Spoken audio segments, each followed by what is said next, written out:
اللہ کے ساتھ گمان رکھنا واجب ہے اور اچھا گمان رکھنا واجب ہے. یعنی یہ ضروری ہے کہ آپ اپنے رب کے بارے میں جب بھی سوچیں رحمت والا ہی سوچیں، فضل والا ہی سوچیں، کرم والا ہی سوچیں، عطا والا ہی سوچیں.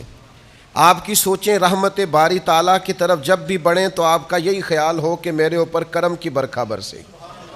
صحابہ فرماتے ہیں نبی پاک صلی اللہ تعالیٰ علیہ وسلم نے اپنے وصال سے 3 دن قبل ارشاد فرمایا.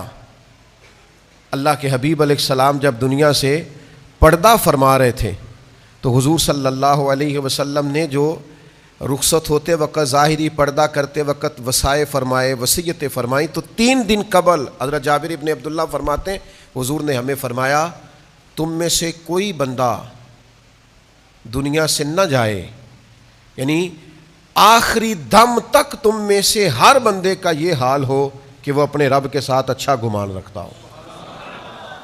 اور دوسرے مقام پہ نبی کریم صلی اللہ تعالیٰ علیہ وسلم بیان فرماتے ہیں، اس کو حدیث قدسی کہتے ہیں.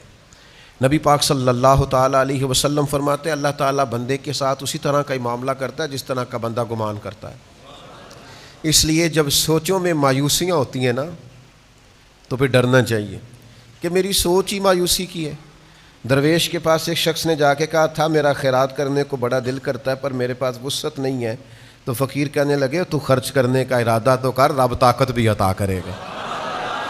اللہ کے ساتھ آپ جس طرح کا گمان کرتے ہیں، کچھ لوگ ایسے ہیں زندگی مسکین بھر کے گزارنا چاہتے ہیں، ہر وقت دکھ ہی دکھ، پریشانی پریشانی، حالات بڑے خراب ہیں. بس جی کیا بتاؤں جی، میں قدم آگے کرتا ہوں میرا قدم پیچھے جاتا ہے، محنت بڑی کرتا ہوں پھر بھی حالات ٹھیک نہیں ہوتے. او بھائی حالات ٹھیک کرنے کے لیے سب سے پہلا نسخہ یہ ہے کہ تو اپنا گمان ٹھیک کر، تو اپنا ارادہ ٹھیک کر. وہ تو بڑا ہی کریم ہے، اس کی طرف تو جو چل کے جاتا ہے اس کی رحمت دوڑ کے اس کا استقبال کرتی ہے.